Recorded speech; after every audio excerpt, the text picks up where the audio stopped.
Pandian store சீரியலில் today எபிசோடில் நம்ம சரவணன் கிட்ட மயிலை பற்றி பேசுகிறாங்க. என்னதான் நடந்தாலையும் நடந்துட்டு போட்டு நடந்தது எல்லாத்தையுமே மறந்துடலாம். ஆனால் இப்போ நம்ம வீட்டுக்கு ஒரு வாரிசு வரப்போகுது. அதை நாம் நல்லபடியாக வரவேற்க வேண்டாமா? இப்போவே அக்கம் பக்கத்தில் இருக்கிறவங்க எல்லாருமே மயில் ப்ரெக்னெண்ட்டாக இருக்காளா, அங்கே இருந்த வரைக்கும் போதும், மறுபடியும் அவளை வீட்டுக்கு கூட்டிகிட்டு வாங்கன்னு சொல்லிட்டு எல்லாருமே ஒரு மாதிரியாக பேச ஆரம்பிச்சிட்டாங்க. இப்போ எனக்கு மயில் அங்கே கூட்டிகிட்டு வந்துடலாம்போன்னு தோணுது அப்படின்ற மாதிரி சொல்லிடுறாங்க. இங்கே பாருங்கம்மா, எனக்கு அதில் எந்த பிரச்சனையும் இல்லை. அவள் பொய் சொன்னதை எல்லாத்தையும் நான் மறந்துடுறேன். அதே மாதிரி அவள் வயசு, அவள் வேலைக்கு போகிறேன்னு பொய் சொல்லிட்டு போனது, இப்படி நகை விஷயம், இப்படி எல்லாத்தையும் நான் மறந்துடுறேன். ஆனால் அவள் ஒரு விஷயம் பண்ண பாருங்க, அதை மட்டும் சத்தியமாக என்னால் மறக்கவே முடியாது. அவள் உங்கள் எல்லாத்தையும் போலீஸ் ஸ்டேஷனில் உட்கார வச்சா இல்லை, நம்ம அரசு சின்ன பிள்ளைம்மா, அவளை ராஜி, மீனா, இப்படி எல்லாருமே தம்பிங்க, நீங்கள், அப்பா, இப்படி எல்லாருமே போலீஸ் ஸ்டேஷனில் இருந்தது என்னால் ஏற்றுக்கவே முடியல.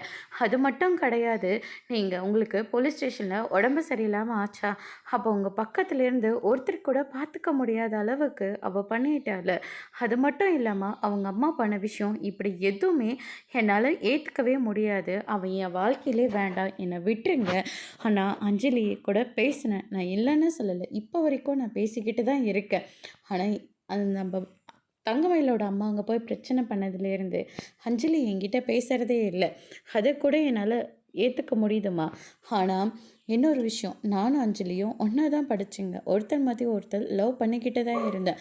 அவளை கல்யாணம் பண்ணிக்க ஆசைப்பட்டு அப்பா கிட்டேயும் நான் கேட்டேன்.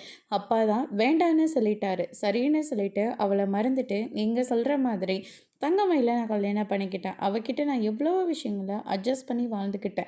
என் மேலே அபாண்டமாக பழி போட்டாங்க, அதையும் நான் ஏற்றுக்கிட்டேன். ஆனால் உங்களை போலீஸ் ஸ்டேஷனாக உட்கார வச்ச பாருங்க, அதை மட்டும் என்னால் ஏற்றுக்கவே முடியாது. இந்த சரவணை என்னைக்கு அந்த தங்கமயில கூட சேர்த்து வாழ வைக்கணும்னு நீங்கள் நினைக்கிறீங்களோ, அன்னைக்கு இந்த சரவணன் உசுரோடையே இருக்க மாட்டான், செத்து போயிடுவான் அப்படின்ற மாதிரி சொல்லிடுறாங்க. இதை கேட்டோன்னே மொத்த குடும்பமும் ஷாக் ஆகுறாங்க.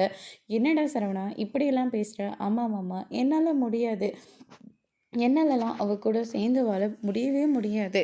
அது இந்த ஜென்மத்தில் இல்லை, எந்த ஜென்மத்திலையும் அந்த தங்கமயில் எனக்கு தேவையே இல்லை. குழந்தைய பெற்று கொடுக்க சொல்லுங்க, அடுத்த நிமிஷமே நான் குழந்தைய தூக்கிட்டு சந்தோஷமாக வாழ்கிறேன். இங்கே கூட்டிகிட்டு வந்தேன், நீங்கள் பார்த்துக்க மாட்டீங்களா? அப்போ முடியாதனா சொல்லிடுங்கம்மா, நான் கடைக்கு கூட்டிகிட்டு போகிறேன்.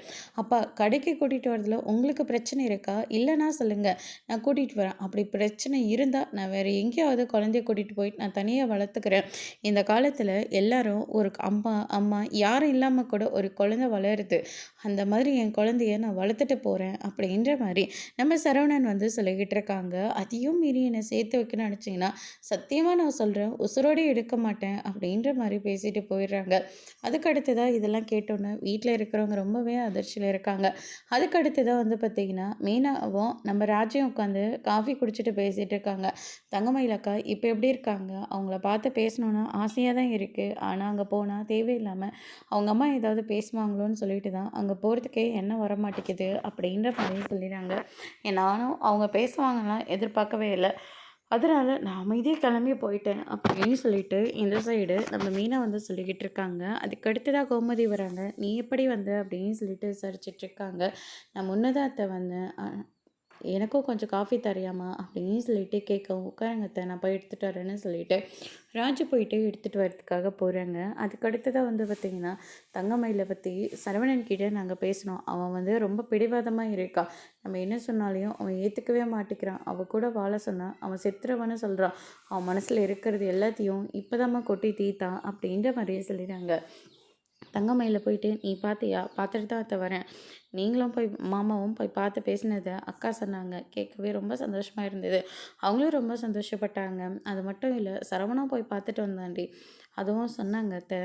ஆனால் மாமா உங்ககிட்ட பேசுறதுக்கு முன்னாடி எங்கிட்ட பேசிட்டாரு. அவர் இனிமேல் அக்காவை ஏற்றுக்க மாட்டேன்ற ஒரு முடிவோடு இருக்கார். அவர்கிட்ட பேசி எந்த ஒரு பிரயோஜனமும் இல்லை அப்படின்னு சொல்லிட்டு நம்ம மீனா ஒரு பக்கம் சொல்லிக்கிட்டு இருக்காங்க. இவங்கள நினச்சாவே எனக்கு ரொம்ப கவலையாக இருக்குது. அவள் தனியாக இருந்திருந்தா கூட பரவாயில்ல சொல்லி விட்டுருப்பேன். ஆனால் இப்போ அவள் இந்த வீட்டுக்கு ஒரு வாரிசு வரப்போதுரி, அந்த குழந்தையோட நிலைமையை நினச்சாதான் மனசுக்கு ரொம்ப கஷ்டமாக இருக்குது அப்படின்ற மாதிரி சொல்லி ரொம்பவே வருத்தப்பட்டு பேசிக்கிட்டு இருக்காங்க. அதுக்கு அடுத்ததா வந்து பார்த்தீங்கன்னா, இந்த சைடு முத்துவேலு, சக்திவேலு எல்லாருமே உட்காந்து சாப்பிட்டுட்டு இருக்காங்க. "பழனி எங்கம்மா?" அப்படின்னு சொல்லிட்டு கேட்கவும், அவங்க அக்கா பையனோட உட்காந்து சாப்பிட்டுட்டு, "மெதுவா தான்ப்பா வருவாங்க" அப்படின்ற மாரி சொல்லிறாங்க.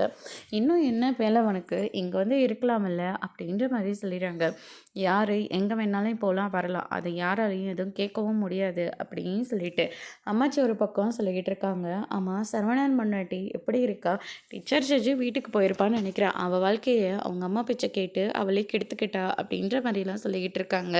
சரவணன் வந்து தங்கமயிலோட வாழவே மாட்டேன்னு உறுதியாவே சொல்லிட்டான். "மீறி வாழ வச்சீங்கன்னா, செத்துருவேன்னு சொல்லிடுறான்" அப்படின்ற மாரி சொல்லிறாங்க. அவன நினைக்க தான் வீட்ல எல்லாரும் ரொம்ப கஷ்டப்பட்டுட்டு இருக்காங்க அப்படின்ற மாரி சொல்லிக்கிட்டு இருக்காங்க. அதுக்கு அடுத்ததா வந்து பார்த்தீங்கன்னா, ஊர் கல்யாணத்தெல்லாம் நம்ம பேசிக்கிட்டு இருக்கோம். இந்த வீட்லயும் ஒரு பையன் இருக்கான். அவன பத்தி யாருமே கவலைப்படுற மாரியே தெரியலையே அப்படின்ற மாரி சொல்லிறாங்க. "அந்த பாண்டியன் ஏதாவது பாவம் பண்ணியிருப்பான். அதனால தான் உன் குடும்பத்துக்கு இப்படியெல்லாம் ஆகுது. அப்ப நம்ப என்ன பாவம் பண்ணோம்? நம்ம குடும்பத்துக்கு ஏன் எனக்கு இப்படி ஆகுது?" அப்படின்னு சொல்லிட்டு முத்துவேல் வந்து ஒரு பக்கம் சொல்லிக்கிட்டு இருக்காங்க. "மாமா சரவணன் நம்ம க குமாருக்கு ஒரு பொண்ண பார்த்தேங்களா, அந்த பொண்ண மறுபடியும் பேசலாமா?" அப்படின்னு சொல்லிட்டு கேட்கவும், அந்த பொண்ணுக்கு வேற ஒரு இடத்துல மாப்பிள்ளை பார்த்துட்டாங்க அப்படின்ற மாரி சொல்லிறாங்க. இத கேட்டோன்னே மொத்த பேரும் வந்து ஷாக் ஆகுறாங்க. நம்ம சுகன்யா இருந்துட்டு, ஏன் நம்ம பொண்ணுக்கு அங்கங்க தேடிக்கிட்டு போனோம்?